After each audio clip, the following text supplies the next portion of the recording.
चलिए तो एक्सरसाइज 12.2 की बात करते हो ना। एक्सरसाइज 12.2 में जैसा अपन ने कल बात करी थी कि ये तीनों फॉर्मूले, अगर ये इक्विलेटरल ट्रायंगल है तो ये वाला फॉर्मूला है ना, ये एक ही चीज होती है, ठीक है। अभी मुझे किसी स्टूडेंट ने कहा है कि सेकंड फॉर्मूला, यानी कि जो आपने फॉर्मेट बोला था कि हर क्वेश्चन इस फॉर्मेट से हो जाएगा, इस फॉर्मूले से, तो आप इस फॉर्मूले को इंप्लीमेंट करके दिखाओ 6 क्वेश्चन में, और अपन चलो ट्राई करते हैं कि आपका आंसर एग्जैक्ट आता है या नहीं आता, ठीक है। वैसे मैं फिर आपको बता दूं, तीनों फॉर्मूलों की कैलकुलेशन सेम है, तीनों में कोई अंतर नहीं आने वाला, और तीनों एग्जैक्ट हैं, सेम है, ठीक है।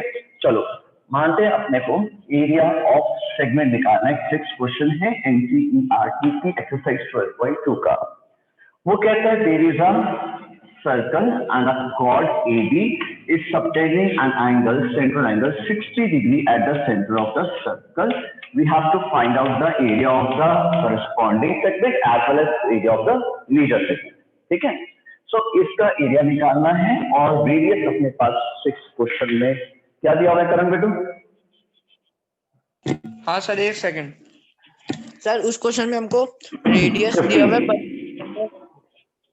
15 सेंटीमीटर, राइट। रेडियस दिया हुआ है 15, पाई की वैल्यू दी हुई है 3.14 और रूट 3 वैल्यू 1.73 दी गिवन है ना।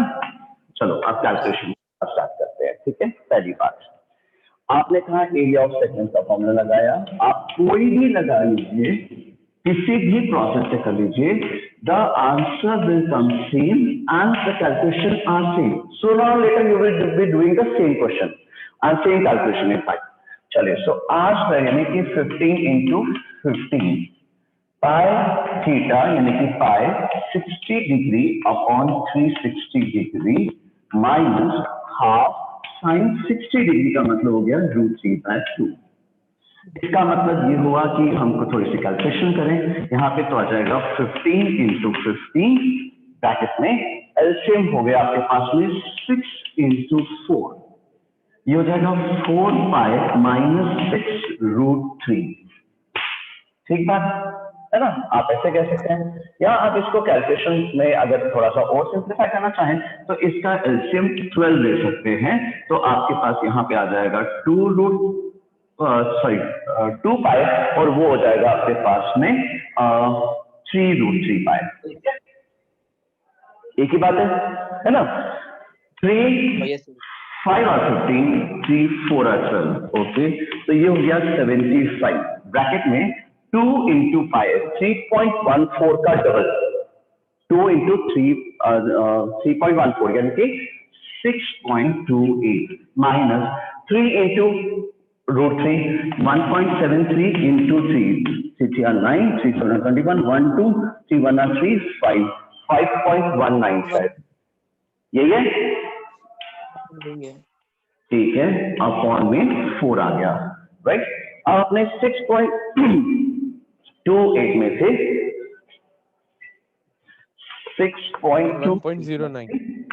1.9 को माइनस किया, ये हुआ 18, ये हो गया 1, तो ये 1.09, ठीक है बेटा, है ना। ये करण, सो 75 इंटू 1.09 अपॉन 4, राइट।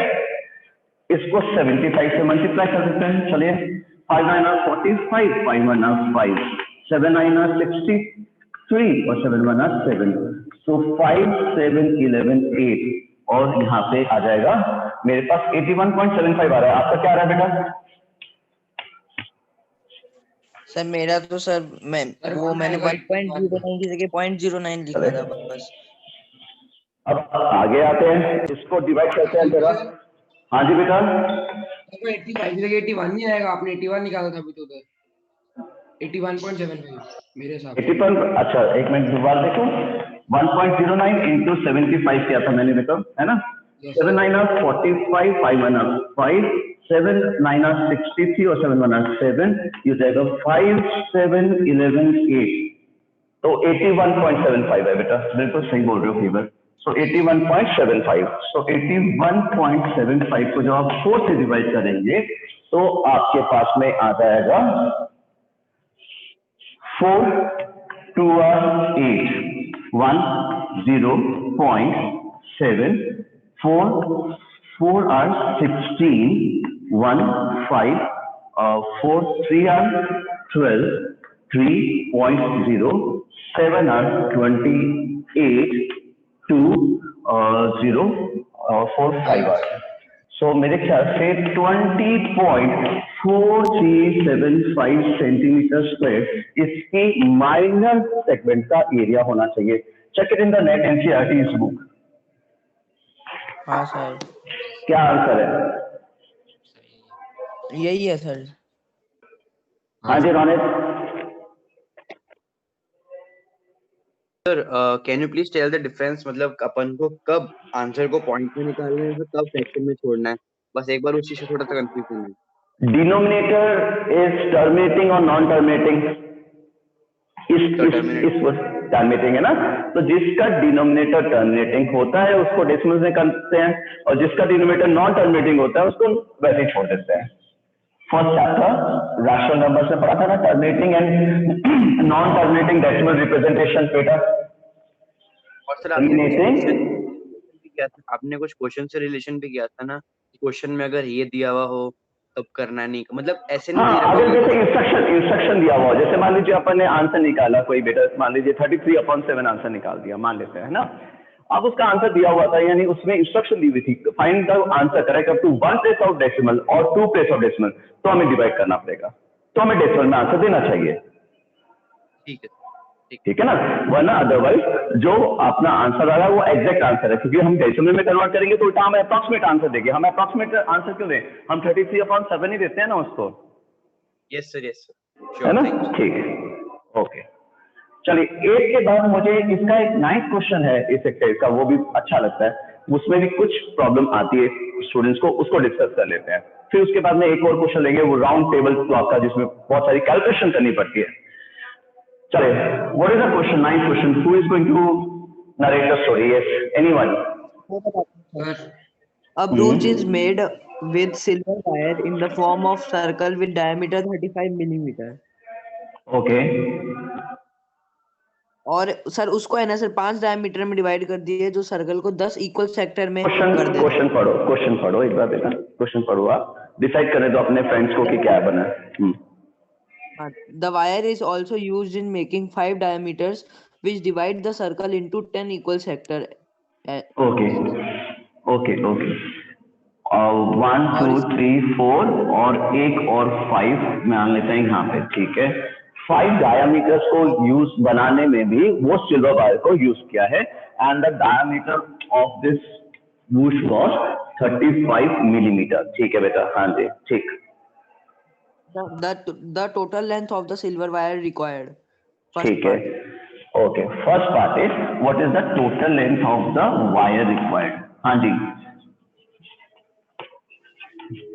हाँ जी, I am waiting for your answer. नहीं रुको, फर्स्ट पार्ट में. हाँ, क्या यूज, कहाँ वायर यूज की है, उसकी length, total length of wire use. 35 millimetre diameter है ना बेटा. क्वेश्चन समझा दो ना. अच्छा, क्वेश्चन समझाओ.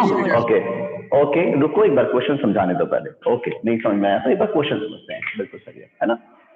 एक सिल्वर ब्रूच है, ब्रूच मतलब समझते हैं ना, कुछ लोग इसको ब्रूच भी बोलते हैं. ये यहाँ पे जो लगता है, यहाँ पे लेडीज साड़ी पिन यूज करती हैं, और आपने देखा होगा जेंट्स जनरली यहाँ पे ऐसे शादियों ब्याह में जाते हैं ना आजकल, वो लड़की वाले लड़के वाले इस टाइप के नहीं मिलते, batches you can say, sort of batch, है ना. वो जो है वो सिल्वर वायर का बना हुआ है. ठीक है, तो उसका सिल्वर वायर का उसने एक सर्कल बनाया, और डिजाइन बनाने के लिए उसने 5 डायमीटर्स बनाए इक्वल डिस्टेंसेस पे. 5 डायमीटर्स भी बना दिए सिल्वर वायर के. ठीक है, मान लेते हैं ऐसा कुछ बना होगा, है ना. उसने बोला what is the total length of the wire use. Silver की वायर टोटल कितनी यूज करी उसने, वो बताओ आप. सर डायमीटर प्लस, हाँ, उसने तो सर्कमफ्रेंस बनाया, यानी कि 2 पाई r plus 5d plus 5d. ठीक है, तो उसने सर्कमफ्रेंस बनाया और 5 डायमीटर्स बनाए उस वायर के. बस इतनी सी वायर यूज करी ना सिल्वर वायर को. उसने सिल्वर वायर का सर्कल बनाया और 5 इक्वल इंटरवल्स पे इक्विडिस्टेंट डायमीटर्स बनाए, यानी कि सर्कमफ्रेंस हो गया 2 पाई r, और उस 5 डायमीटर को अपन 10R कह सकते हैं, यस सर। ठीक है ना। और अपने को डायमीटर दिया ही हुआ है तो अपने को कोई प्रॉब्लम ही नहीं आएगी इसकी कैलकुलेशन करने में, यस सर। ठीक, राइट। छोड़ दो ना यहाँ पे the length of the wire use, length of wire कहाँ यूज हुई है, उसकी आउटर बाउंड्री बनाने में और उसके 5 डायमीटर्स बनाने में, 5 डायमीटर्स बनाने में, ठीक है, बात समझ में आती है। टोटल लेंथ निकाली थी तो सर्कमफ्रेंस बनाई उस सिल्वर वायर से और डायमीटर्स बनाए। मैं यहाँ पे इस चैप्टर के लिए सिर्फ वापस से क्लियर कर दूं, आपको फिगर एनसीईआरटी में मिलेगी ना तो उसमें ऐसे ऐसे कुछ ऐसे ऐसे डिजाइन भी बनाए हुए होंगे, ऐसे ऐसे पता नहीं क्या डिजाइन बनाए उसने। वो जो जलेबियां बनी हुई है ना उनको इग्नोर करते हुए चलना इस चैप्टर में सब जगह, जब तक वो ना बोले शेडेड एरिया या ऐसा कुछ, इनसे कुछ लेना देना नहीं है इस डिजाइन का, क्योंकि सिल्वर वायर इस डिजाइन को बनाने में नहीं यूज कर रही है उसने, ठीक है ना। ऐसा कुछ बनाया हुआ है, जलेबियां वलेबियां से बनाई हुई है ऐसे गोल गोल गोल गोल स्पाइरल शेप में, ठीक है। बनाया। हाँ, उसको इग्नोर करना बेटा, वो डिजाइन बनाने के लिए बनाए गए हैं, उसका क्वेश्चन से कोई लेना देना नहीं है, ओके। यस, कैलकुलेशन हो जाएगी सिंपल, छोड़ दो इसको यहाँ पे। हाँ जी बताए। Yes sir. तो मुझे और एक बार फिर समझा दो वही सर। ए पार्ट इसका। सर 8.14 लेना है या 22/7 अरे लेना है? क्या दिया हुआ है क्वेश्चन में, मुझे क्या पता, गौतम बुक आपके पास है ना। चलो यहाँ पे आते हैं, तो 22/7 लेना है, सिंपल सी बात है। अरे एक सिल्वर वायर से एक सर्कल बनाया, किसने पूछा था इस क्वेश्चन को, दोबारा समझाओ, मैं दोबारा समझा रहा हूँ। एक सिल्वर वायर से एक सर्कल बनाया, ठीक, और उसका डिजाइन बनाने के लिए उसने 5 डायमीटर्स भी लगाए, सिल्वर वायर के 5 डायमीटर्स भी बना दिए इक्विडिस्टेंट। तो total length of wire use बता दी है, इसमें इस डिजाइन में कितनी वायर यूज हुई है। तो सिंपल है, वायर पहले तो उस वायर से उसने उसका सर्कमफ्रेंस बनाया, यानी कि 2πr, पहली बात सर्कमफ्रेंस बनाया, फिर उसने 5 डायमीटर बनाए, तो 1 2 3 4 5 जो डायमीटर्स बनाए उसको 5d लिख दिया अपन ने, तो टोटल लेंथ हो गई ना, total length of wire use. Okay sir, okay, तो ये फर्स्ट पार्ट हो गया इसका। और ये अंडरस्टूड है बेटा, पाई की वैल्यू 22/7 लेनी है अगर गिवन नहीं हो तो, अगर गिवन हो तो 3.14 या जो भी फॉर्मेट में वो दी हुई होगी उसी फॉर्मेट में लेंगे, ठीक है। ये क्वेश्चन बार बार अराइज नहीं होना चाहिए कहीं से भी। चलिए नेक्स्ट पार्ट पे आते हैं। What is the next part, करना पता है इसका नेक्स्ट पार्ट भी है। हाँ सर है, मैं बताऊं सर। नेक्स्ट पार्ट है the area of each sector of the ब्रूच। ठीक सर है, इसके अंदर डिग्री पहले डिग्री कितना है। ठीक है, area of sector of each brooch, ठीक है। So area of sector is θ/360 πr²। हमें थीटा गिवन नहीं है, क्या हम थीटा निकाल सकते हैं आराम से? निकाल सकते हैं क्योंकि tan theta equals to 360 degree है।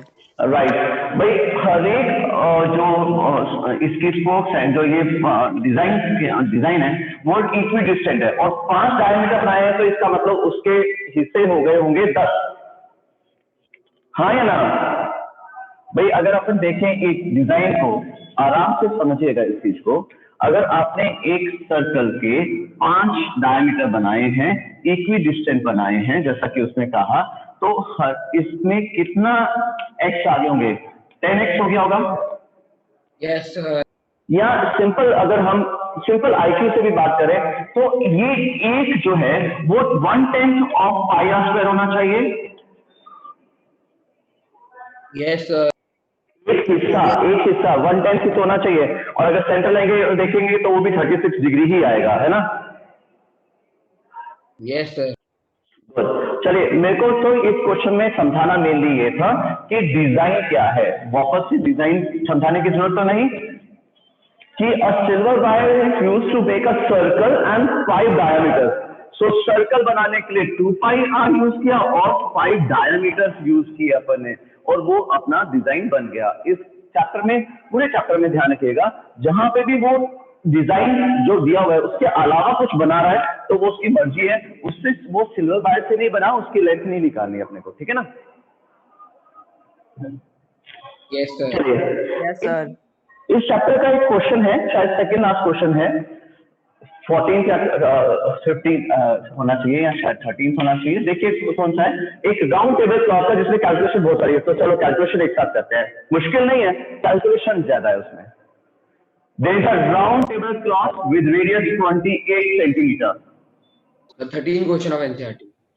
Okay, हाँ this is sir the 28 13th question.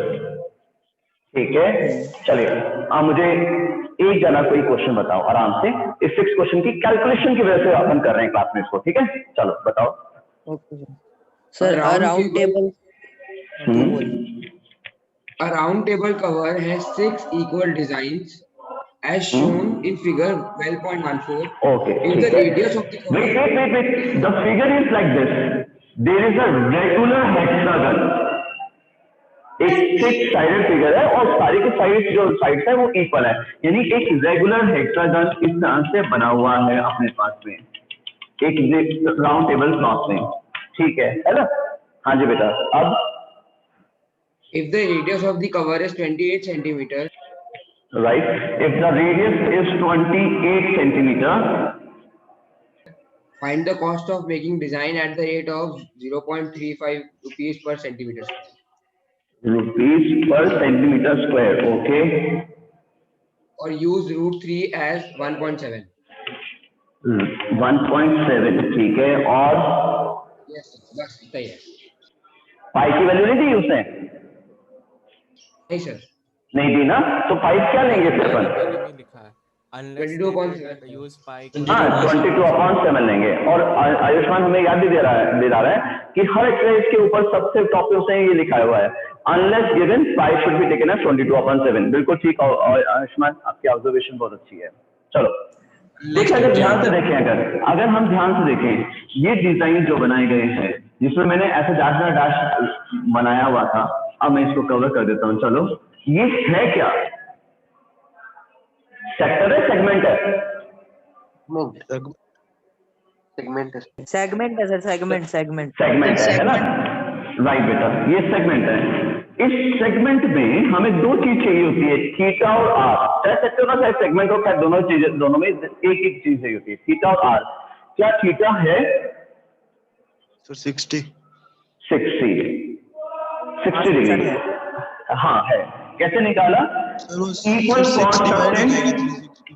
बिल्कुल 1/6 ऑफ पाई आर स्क्वायर, या तो अगर सिंपल आई को यूज करें तो 1/6 ऑफ पाई आर स्क्वायर, नहीं तो आप इस तरह से इमेजिन कर सकते हैं that each chord equal chord and equal angles at the centre of the circle. Last year अपन ने करा था, है ना? तो सारी की सारी जो कॉर्ड्स हैं वो 6 कॉर्ड्स हैं और वो सारी की सारी इक्वल कॉर्ड्स की मतलब एंगल ही रिप्रेजेंट करेंगे एट द सेंटर। तो 60 डिग्री का एंगल है। क्लियर है? यस और नो? अगर आप इसको ज्वाइन करके देखें तो आपको देखेगा कि एक एंगल जो AB ने सप्रेंट किया वही BC भी करेगी, वही CD भी करेगी, और सब करेंगे क्योंकि all are equal. So equal कॉस subtend equal angle at the centre, so central angle is 60 degree. Done है ना? और सर्कल का 1/6 पार्ट ही तो है यार, सिंपल सी बात है ना? तो अपन इसको थीटा को 60 डिग्री ले लेते हैं, right?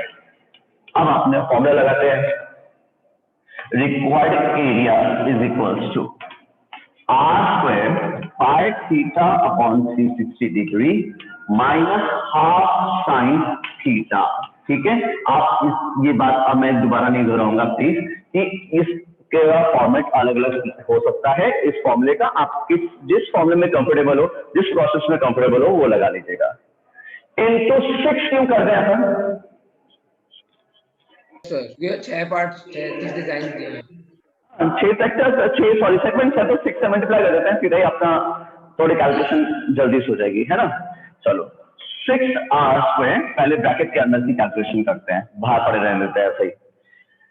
5 means 22/7, 60 degree upon 360 degree minus half sign 60 degree का मतलब √3/2। बढ़िया है, देखो चेक करो, है ना? ठीक है, ये हो गया आपके पास में 1/6, ये हो गया 3, ये हो गया 11। सो 6r स्क्वायर 11/21 माइनस √3/4। फिर थोड़ा सा कैलकुलेशन करते हैं, ये हो जाएगा 21 × 4, 44 माइनस 21 √3। सही है? है ना। अब कैलकुलेशन करते हुए चलते हैं, थोड़ी सी और आगे बढ़ते हैं, कैलकुलेशन थोड़ी सी और करते हैं और थोड़ा सा फास्ट करेंगे ताकि कैलकुलेशन इसी पीरियड में हो जाए। 6 into r square is 28, so 28 is r, so 28 into 28, 44 minus 21 into 1.3। अब अपन अपनी अकल ज्यादा नहीं लगाएंगे कि इसने केवल 1.37 दिया है, सॉरी, और मेरे को तो 1.73 आता है, मुझे तो 1.732 तक याद है। जितना दिया हो उतनी ही कैलकुलेशन कीजिए प्लीज, है ना। तो 7 बना 7 7 2 40 12753। क्या आपके पास भी 35.7 आ रहा था? यही नहीं किया ही नहीं, करो फिर कैलकुलेशन करो एक बार।